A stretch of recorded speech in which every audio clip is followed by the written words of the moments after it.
Le 15 mars, le 24 mai et bientôt le 20 septembre, nous avons quitté nos cours et nous les quitterons à nouveau pour vous demander de vous mettre au travail. Et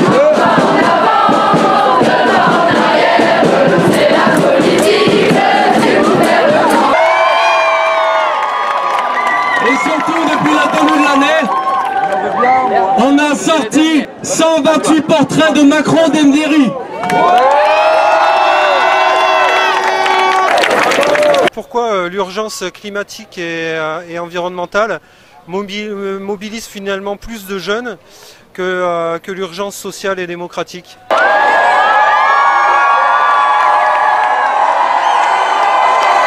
Il y a aussi une prise de conscience que derrière c'est les mêmes qui vont à la fois détruire la nature que ceux qui vont s'attaquer au salaire, s'attaquer à notre avenir, s'attaquer à nos études.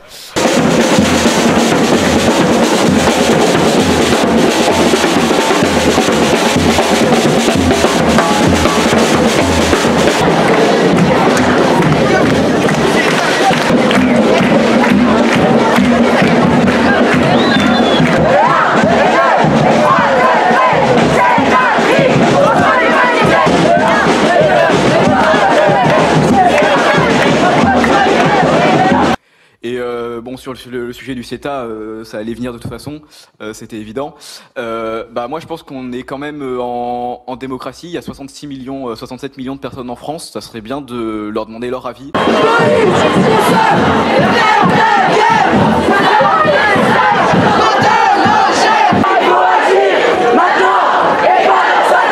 Et puis si on n'est pas écouté, derrière on va faire les choses nous-mêmes. C'est ce qu'on montre aussi par des actions autres que les marches, des actions de blocage, des actions d'occupation.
La question de la décroissance, c'est un mot qui fait peur. Et en fait, il faut l'aborder totalement autrement. Il faut voir comment on construit un monde qui prend en compte les besoins de chacun et pas simplement les besoins économiques. Écologie libérale, mensonge du capital. Écologie libérale, mensonge du capital.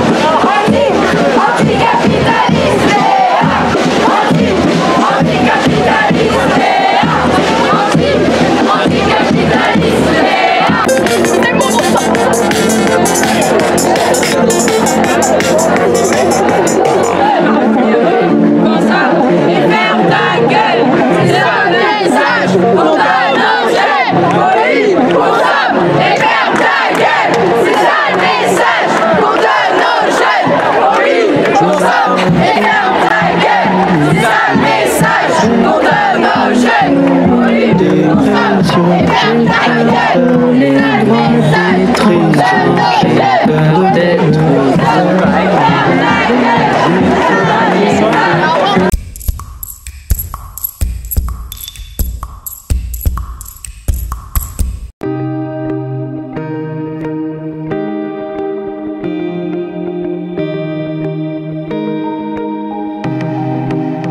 Virgile, en échangeant avec vous, ce qui m'a frappé chez vous, comme avec tous les autres en préparant cette journée, c'est votre sens du collectif que vous m'avez 1000 fois redit. Ce qui est important, c'est que vous êtes là avec les millions de jeunes mobilisés avec vous. À vous la parole. Merci Monsieur Orphelin. Aujourd'hui, face à l'urgence écologique et sociale, la solution la plus simple est souvent d'accuser les autres. De rejeter la faute sur les consommateurs, les individus, les citoyens. De les accuser de prendre la voiture, d'acheter de la viande au supermarché, d'avoir un téléphone. Effectivement, chacun a sa part de responsabilité. Mais, mesdames et messieurs les députés, vous êtes présents dans l'hémicycle car ces citoyens vous ont élus.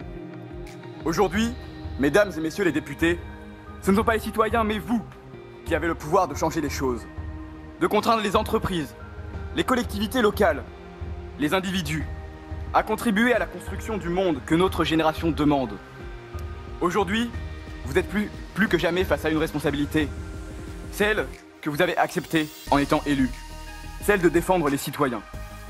Et pour cela, aujourd'hui, prendre des décisions contraignantes est votre devoir. Le 15 mars, le 24 mai et bientôt le 20 septembre, nous avons quitté nos cours et nous les quitterons à nouveau pour vous demander de vous mettre au travail. Maintenant, nous vous demandons de faire vos devoirs, car quand on ne les fait pas, cela se ressent dans le bulletin et ce serait dommage que le conseil de classe vous empêche de passer au prochain mandat.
Vous connaissez peut-être, on fait des actions de non-violence.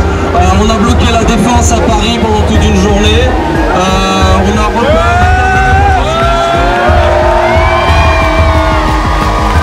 et surtout depuis la début de l'année, on a sorti 128 portraits de Macron d'Emdiri.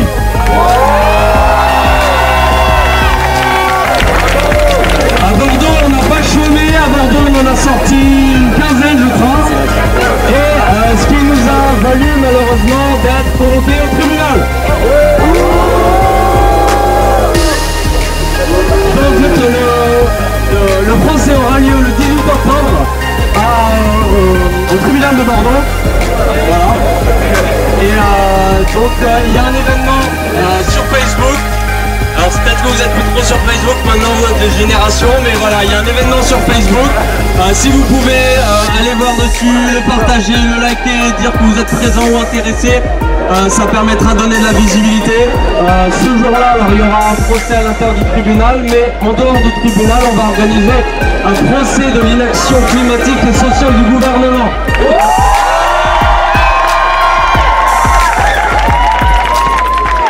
Donc on espère que vous serez là avec nous le 18 octobre et soyez sûrs dans tous les cas que nous on sera là avec vous tout le temps.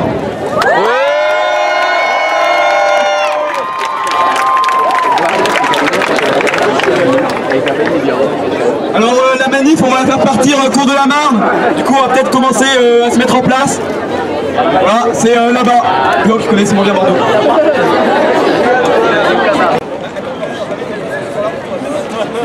Attendez ici s'il vous plaît.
Salut Virgile. Salut. Donc aujourd'hui, troisième marche pour le climat, national, international, et quatrième à Bordeaux, c'est ça?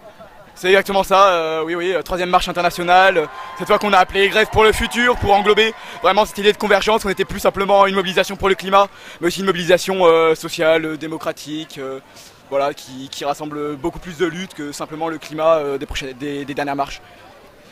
Beaucoup se posent la question de pourquoi l'urgence climatique et environnementale mobilise finalement plus de jeunes que l'urgence sociale et démocratique.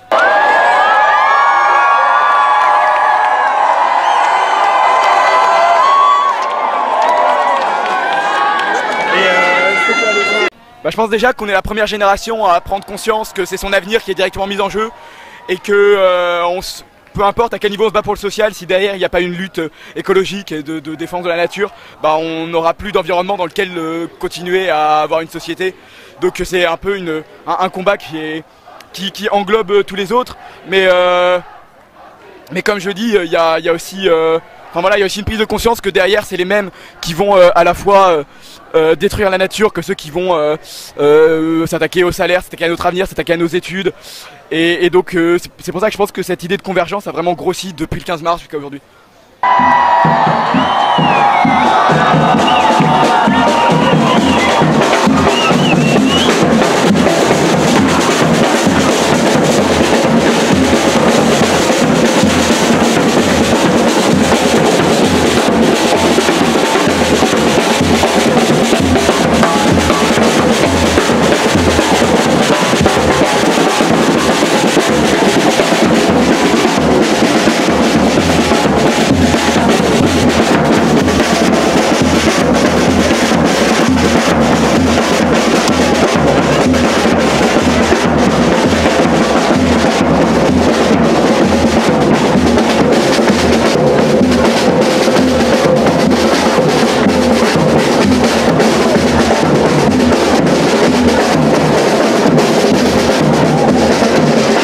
D'accord, donc tu penses pour toi que l'urgence environnementale et climatique est un petit peu l'ouverture d'une porte pour les jeunes vers des réflexions un petit peu plus sur les questions d'urgence sociale et démocratique, ça les amène après peut-être à ça?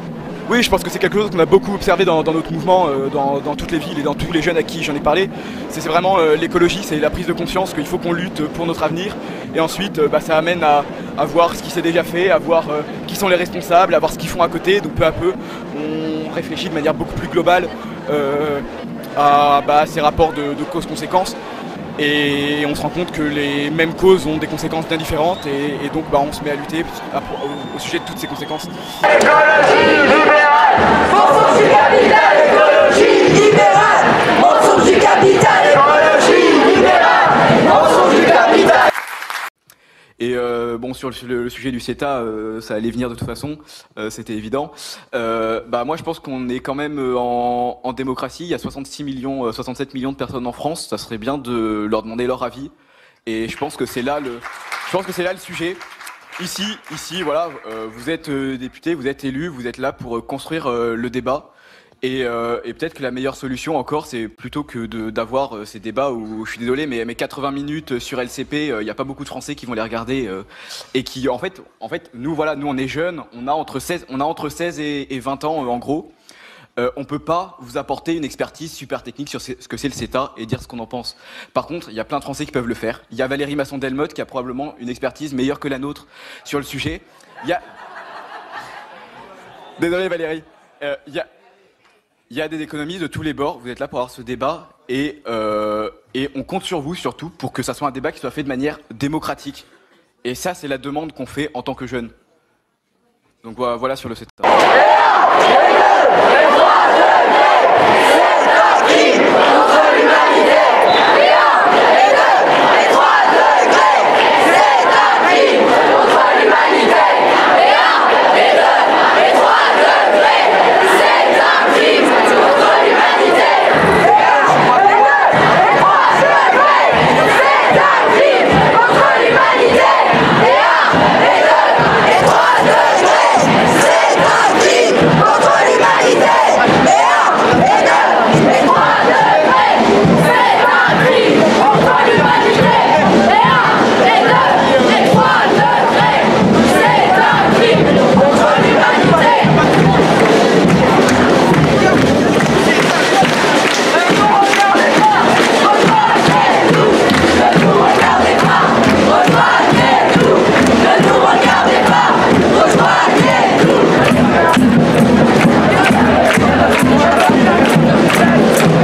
peur, les droits d'être échangés, j'ai peur d'être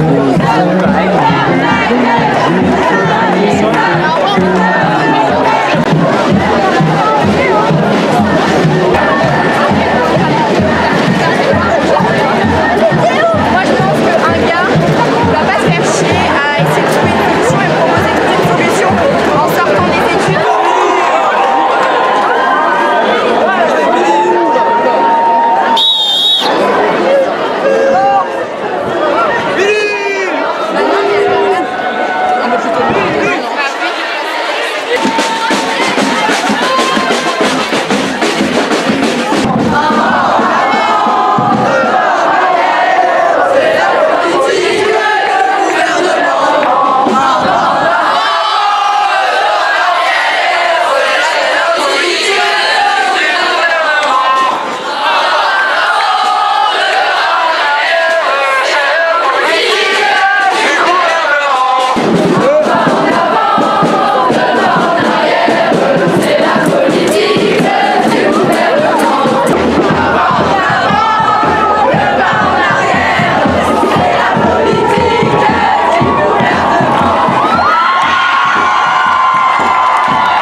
Quelques dates à venir? La prochaine c'est le 29 novembre il me semble.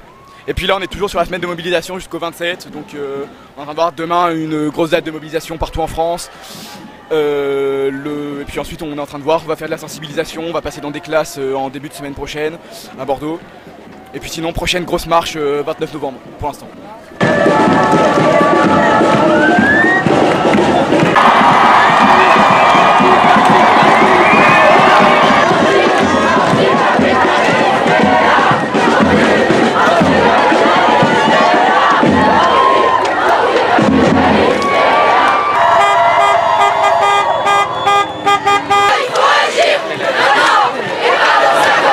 Enfin tout, ça a plu à tout le monde et donc on est content. Ouais. Faites beaucoup de bruit mais ça reste sympa. On se fait entendre, est-ce qu'on se fait écouter? C'est la question encore. Et puis si on n'est pas écouté, derrière on va faire les choses nous-mêmes.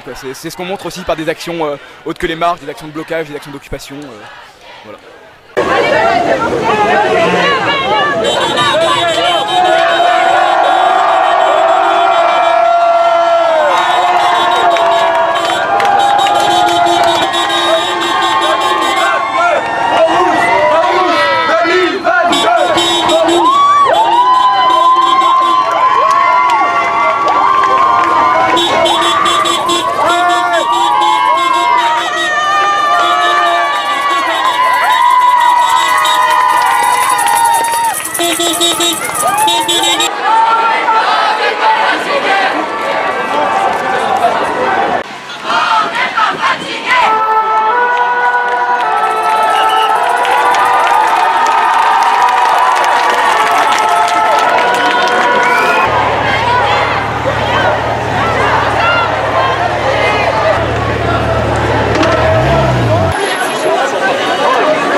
des actions justement purement environnementales, enfin des actions vous, qu'est-ce que vous pouvez faire pour le climat, pour l'environnement, pour sensibiliser la population?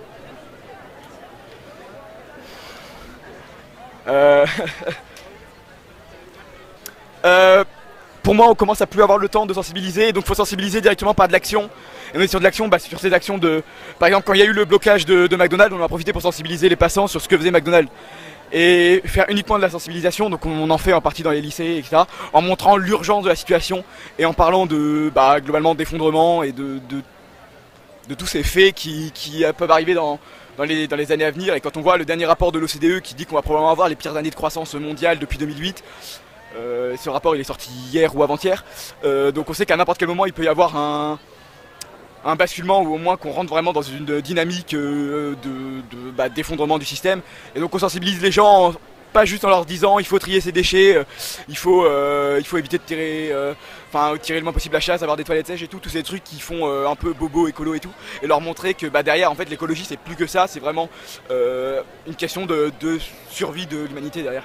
C'est ça en fait, tu me dis si je me trompe ou pas, mais en gros ce que tu es en train de me répondre c'est que bien sûr c'est important de trier ses déchets, bien sûr vous pourriez faire des actions de ramassage de mégots, de ramassage de déchets comme ça se fait déjà depuis des années, mais à un moment donné vous, les jeunes pour le climat, vous avez pris conscience que c'est bien de faire ça mais que c'est pas suffisant et que en fait ça suffira jamais et que en fait maintenant c'est vraiment au niveau des politiques internationales que ça doit bouger parce que à son petit niveau, chacun peut faire quelque chose, mais ça suffira jamais en fait. C'est ça que tu es en train de nous dire? Oui, et puis c'est à nous de les faire bouger par les moyens d'action qui sortent aussi des marches.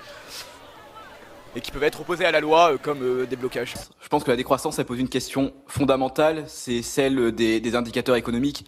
C'est on est pour la croissance, mais la croissance du bien-être, la croissance de la biodiversité. Et on est pour la décroissance des suicides des agriculteurs, la décroissance des émissions de CO2. Donc le sujet il n'est pas là aujourd'hui. On a un indicateur économique qui est le PIB, qui prend en compte une seule chose, c'est les richesses. Et pourtant, quand le PIB augmente, les salaires augmentent pas forcément, le bien-être augmente pas forcément, voire diminue. Donc la question de la décroissance, c'est un mot qui fait peur. Et en fait, il faut l'aborder totalement autrement. Il faut voir comment on construit un monde qui prend en compte les besoins de chacun et pas simplement les besoins économiques. Tant qu'il y a de la lutte, il y a de l'espoir. Tant qu'il y a de la vie, il y a du combat. Tant qu'on se bat, c'est qu'on est debout. Tant qu'on est debout, on lâchera pas. La rage de vaincre coule dans nos veines. Maintenant tu sais pourquoi on se bat. Notre idéal est bien plus qu'un rêve. Un autre monde, on n'a pas le choix. On lâche rien. On lâche rien. On lâche rien. On lâche rien. On lâche rien. On lâche rien. On lâche rien. On lâche rien. On lâche rien, on lâche rien, on lâche rien, on lâche rien, on lâche rien, on lâche rien, on lâche rien, on lâche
solutions sont là. J'ai eu l'occasion de rencontrer certains députés et il m'est apparu qu'il ne leur est tout simplement pas permis de prendre le temps de se renseigner sur des sujets d'ampleur systémique et comprendre la crise écologique et sociale dépend de sa capacité à connaître les liens entre tous les sujets. Ainsi, notre génération vous tend la main afin de créer un dialogue sur les solutions, sur un certain nombre de sujets qui me tiennent à cœur, les low-tech, la décentralisation de l'énergie, l'agroécologie, un dialogue sur la société dont nous rêvons, sur les moyens que nous avons pour construire un monde meilleur, un monde dans lequel les jeunes, présents dans cette salle, pourront avoir des enfants, sans douter du monde qu'ils ont à leur offrir. Merci. Quelle sensation tu retiens de ton expérience au Parlement quand tu as pris la parole? Déjà, on a été très contents parce qu'on a pu avoir ce dialogue avec les députés, mais aussi en présence de Valérie Masson-Delmotte, qui est scientifique au GIEC, et montrer que enfin on a, donc même si c'est pas directement le gouvernement, mais qu'on a des députés qui enfin ont pris conscience qu'ils devaient nous écouter, qu'ils devaient écouter les scientifiques, et c'est peut-être une première étape vers le fait que notre génération, que les politiques se rendent compte enfin que notre génération a son mot à dire dans ce processus. C'est pas la dernière, on est conscient que c'est pas suffisant, mais c'est une première étape qui a été à mon sens décisive. Un petit mot pour la fin. Demain tu fais quoi? Demain je monte à Paris pour la grosse manif de convergence à Paris. D'accord, donc on va appeler ça comme ça, la grosse manif de convergence. Ok, on a tous compris, Vigée. Bon, ben à bientôt. À bientôt.